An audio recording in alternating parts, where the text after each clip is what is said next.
Assalamualaikum warahmatullahi wabarakatuh. Perkenalkan, nama saya Meli Dwi Saputri dengan NPM 2175357. Di sini saya akan menjelaskan tentang keamanan jaringan pada data pribadi dan organisasi pada cyber security. Nah, di sini terdapat cyber security. Apa itu cyber security? Yaitu adalah suatu hal yang perlu dipahami oleh semua orang yang menggunakan internet, karena kamu harus memastikan bahwa aktivitas yang kita lakukan seperti transfer data, mencari informasi, berkomunikasi, dan menyimpan data pada beberapa perangkat tetap aman serta terjaga dari ancaman berbahaya. Kemudian apa saja sih konsep cyber security? Di sini ada confidentiality, kerahasiaan.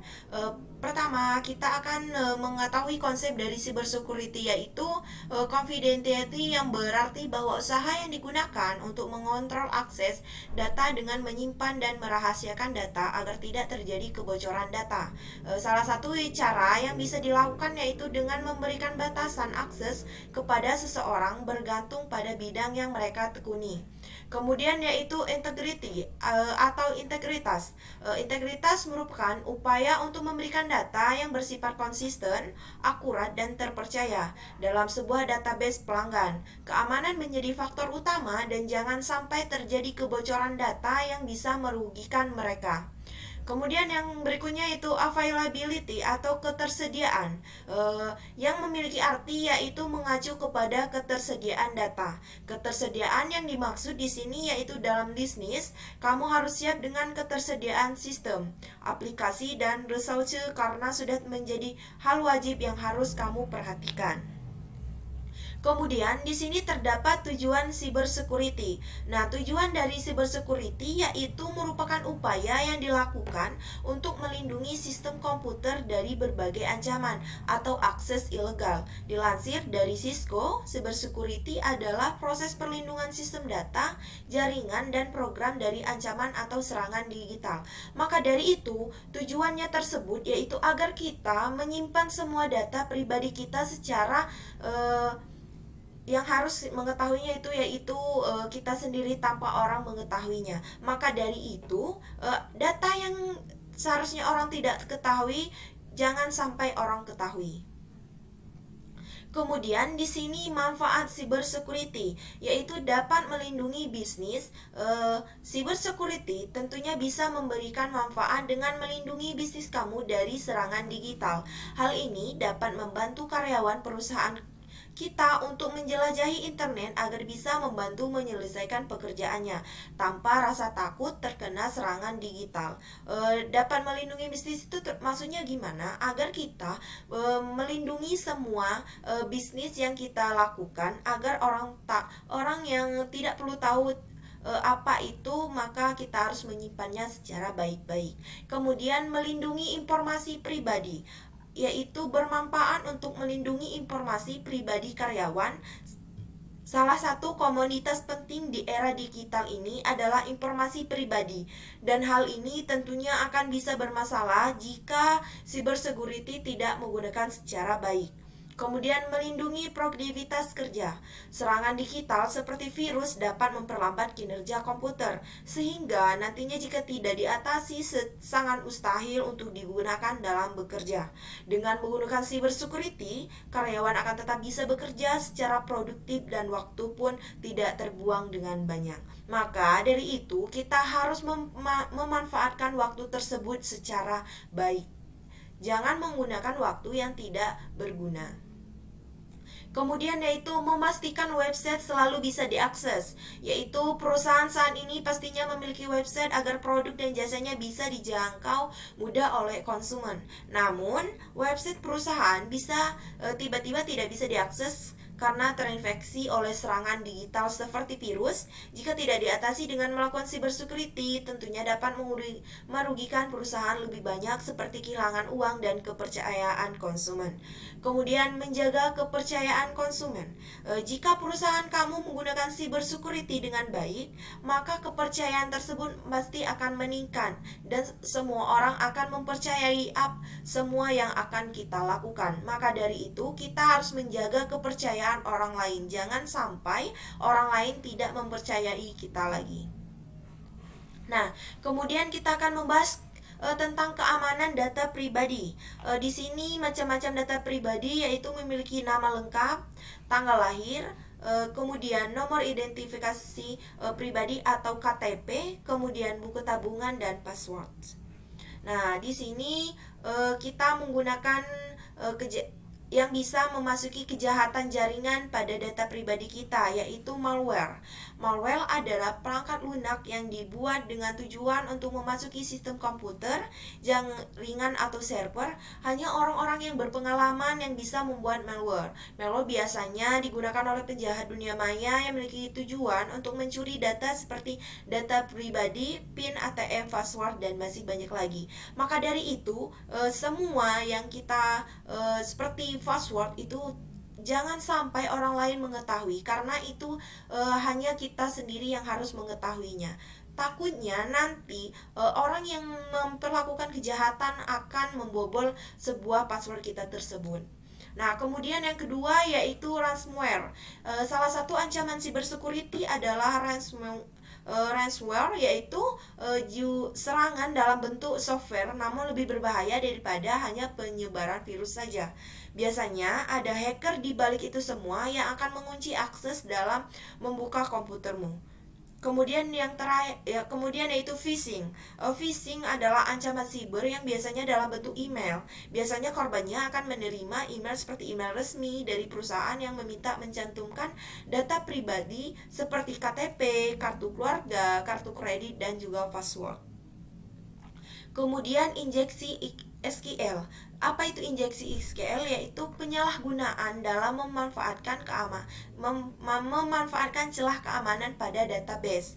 Injeksi SQL dilakukan dengan memodifikasi perintah SQL pada form input aplikasi, menyebabkan hacker bisa mengirimkan sintaks ke database aplikasi, sehingga mereka bisa melihat data yang tidak semestinya dilihat dan juga bisa menghapus dan memodifikasi data sehingga menyebabkan perubahan sistem.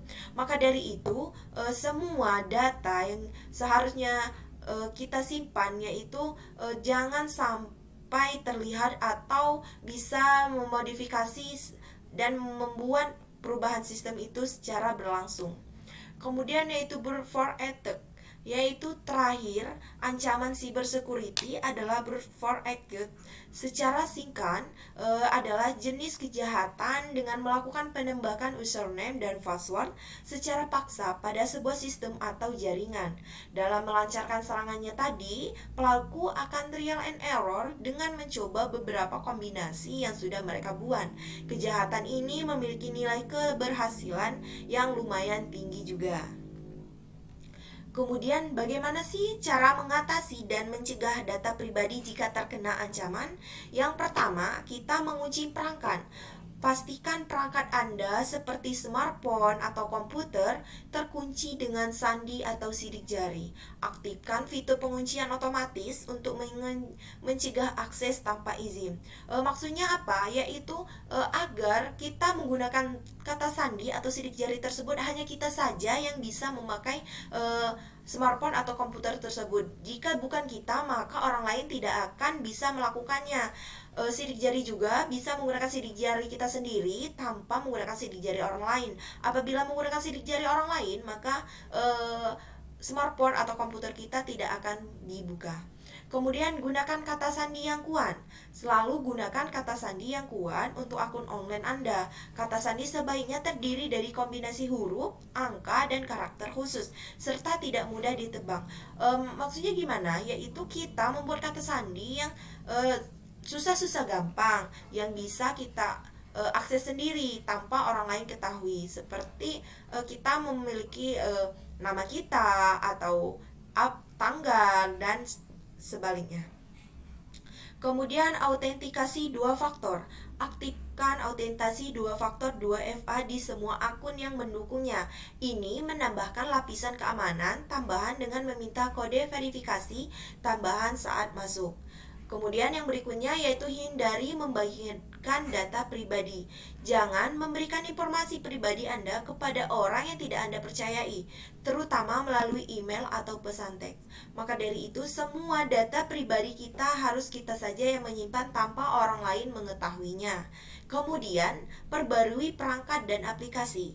Pastikan perangkat dan aplikasi Anda selalu diperbarui ke versi terbaru untuk mendapatkan perbaikan keamanan terbaru. Seperti kita selalu update semua aplikasi atau perangkat kita yang menurut kita harus diupdate. Kemudian, hati-hati dengan phishing. Jangan klik tautan atau buka lampiran dari sumber yang tidak dikenal, karena itu bisa menjadi upaya phishing. Seperti link, jika kita mendapatkan link atau dari manapun, jangan sampai kita asal klik, karena itu bisa membuat semua phishing kita akan terbuka. Kemudian, gunakan layanan VPN. Jika Anda sering terhubung ke jaringan Wi-Fi publik, pertimbangkan untuk menggunakan layanan VPN untuk mengenkripsi koneksi Anda. Kemudian, monitor aktivitas akun. Selalu periksa aktivitas akun Anda secara berkala. Jika Anda melihat aktivitas yang mencurigakan, segera lakukan tindakan yang diperlukan. Kemudian pentingkan keamanan fisik. Jaga perangkat fisik Anda agar tidak hilang atau dicuri. Aktifkan pelacak perangkat jika tersedia. Kemudian yang 10 yaitu pahami kebijakan privasi. Pastikan Anda memahami kebijakan privasi dari layanan online yang Anda gunakan. Dan berikan izin akses hanya kepada informasi yang benar-benar diperlukan. Jika tidak benar-benar diperlukan, jangan sampai kita mengakses informasi tersebut, karena takutnya nanti semua data kita akan dihack oleh orang lain. Kemudian lindungi data dengan enkripsi. Enkripsi data Anda, terutama data sensitif, baik di perangkat Anda maupun saat mengirimnya melalui internet. Nah, kemudian kita membahas ke data organisasi. Macam-macam data organisasi, yaitu 1. Data pribadi anggota. Data pribadi anggota dalam sebuah organisasi adalah informasi pribadi yang berkaitan dengan individu yang bekerja di organisasi tersebut. Data ini penting untuk manajemen sumber daya manusia dan administrasi internal. Data pribadi bersifatnya pribadi, hanya kita saja yang boleh mengetahuinya, tanpa orang lain boleh mengetahuinya, tetapi semua data pribadi kita tidak harus orang mengetahui. Kemudian data keuangan organisasi. Data keuangan organisasi adalah informasi penting yang mencerminkan aspek finansial dalam keuangan dari operasi organisasi. Data ini digunakan untuk mengukur kesehatan keuangan, merencanakan anggaran, dan membuat keputusan strategis. Kemudian media sosial. Media sosial memiliki peran yang semakin penting dalam banyak organisasi, baik dalam komunikasi internal maupun eksternal. Kemudian data penelitian dan pengembangan pada organisasi. Data penelitian dan pengembangan dalam organisasi mencakup informasi yang dihasilkan selama proses penelitian, eksperimen, dan pengembangan produk, layanan, atau teknologi baru. Data ini penting untuk inovasi dan pengembangan organisasi. Kemudian program kerja organisasi. Program kerja apa saja yang akan dilakukan pada organisasi tersebut? Setiap organisasi pasti memiliki misi dan misi, maka dari itu semuanya harus berjalan dan harus kita ketahui. Nah, kemudian yang berikutnya yaitu kejahatan dan ancaman pada data organisasi. Yang pertama yaitu serangan siber. Ini termasuk serangan peretasan atau hacking yang bertujuan untuk mengakses, mengubah, atau merusak data organisasi. Serangan siber dapat berupa serangan malware, penyalahgunaan data, peretasan situs web, dan banyak lagi. Maka dari itu, serangan siber ini sangat berbahaya. Itu bisa menghack semua akun-akun kita atau data-data pribadi kita. Kemudian yang berikutnya itu malware. Malware adalah perangkat lunak jahat seperti virus, worm, trojan, dan ransomware yang dapat menginfeksi sistem organisasi untuk menghancurkan data atau meminta tebusan untuk mengembalikan akses ke data.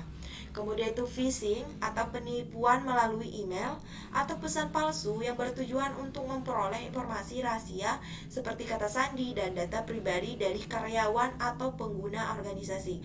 Maka dari itu, semua dari kata sandi, maka kita harus menyimpannya secara rahasia. Karena itu, apabila orang lain akan mengetahui kata sandi tersebut, maka data kita akan sangat berbahaya. Kemudian insider threat atau ancaman dari dalam organisasi, baik yang disengaja maupun yang tidak disengaja. Maka dari itu semuanya akan bersifat datanya akan bersifat sensitif. Kemudian serangan denial of service atau DOS, yang serangannya yang bertujuan untuk membuat layanan atau situs web ke organisasi yang tidak tersedia dengan melibatkan serangan lalu lintas yang berlebihan. Kemudian resiko fisik. Ancaman terhadap data organisasi juga dapat muncul dalam bentuk kerusakan fisik seperti bencana alam atau kebanjiran atau pencurian perangkat keras komputer. Nah, sekarang seringkali orang melakukan yaitu pencurian perangkat keras komputer yang tanpa kita ketahui. Maka saat kita membuka komputer, semua aplikasi yang telah kita buka kita keluarkan dulu sebelum kita mematikan komputer tersebut, agar data-data yang telah kita buka orang lain tidak bisa membukanya lagi. Kemudian kecurangan keuangan, tindakan curang dalam pencatatan keuangan atau manipulasi data keuangan yang merugikan organisasi. Nah, kemudian yaitu kita bagaimana cara mencegah dan mengatasi data organisasi. Yang pertama yaitu penggunaan sandi yang kuat. Mewajibkan pengguna untuk menggunakan sandi yang kuat dan mengganti sandi secara teratur. Gunakan autentikasi 2 faktor jika memungkinkan. Mengganti sandi secara teratur maksudnya gimana? Agar setiap kita merasa sandi kita saat kita merasa sandi kita tidak baik-baik saja, kita bisa mengganti sandi berikutnya, meskipun sandi tersebut menurut kita belum berbahaya, tapi kalau bisa kita untuk menggantinya. Kemudian enkripsi, data berpindah dari satu tempat ke tempat lain atau saat disimpan di perangkat penyimpanan. Kemudian pemantauan keamanan, pantau jaringan dan sistem organisasi secara terus-menerus untuk mendeteksi aktivitas yang mencurigakan atau ancaman potensial. Kemudian identifikasi ancaman, identifikasi sumber dan jenis ancaman sehingga langkah-langkah yang sesuai dapat diambil. Kemudian laporan serangan, yaitu laporan serangan ke pihak berwenang dan penyediaan layanan keamanan siber yang dapat memberikan bantuan. Kemudian pemulihan data, gunakan data cadangan untuk mengembalikan data yang hilang atau rusak. Nah, kemudian evaluasi keamanan. Setelah serangan diatasi, lakukan evaluasi terhadap sistem dan proses keamanan untuk mencegah serangan serupa di masa depan. Kemudian rencana tangkap darurat. Miliki rencana darurat keamanan siber yang dapat dijalankan saat terjadi serangan. Hal ini akan membantu dalam penanganan situasi dengan lebih baik. Nah, kemudian kesimpulan dari data pribadi dan data organisasi yaitu baik data pribadi maupun data organisasi adalah elemen penting dalam dunia modern. Tetapi keduanya memerlukan perlindungan dan pengelolaan yang bijak. Perlindungan privasi dan keamanan data harus menjadi prioritas sambil memastikan bahwa data digunakan dengan etis dan sesuai dengan hukum. Maka dari itu semua data-data yang bersifat pribadi harus kita simpan dengan baik-baik agar orang lain tidak mengetahuinya. Karena pada zaman sekarang semua orang bisa melakukan apa saja agar bisa mengambil data-data yang menurut mereka penting. Maka dari itu kita harus menyimpan data-data kita secara baik dan tanpa diketahui orang lain. Hanya itu yang bisa saya sampaikan, kurang lebihnya saya mohon maaf. Saya akhiri, wabillahi taufiq wal hidayah. Wassalamualaikum warahmatullahi wabarakatuh.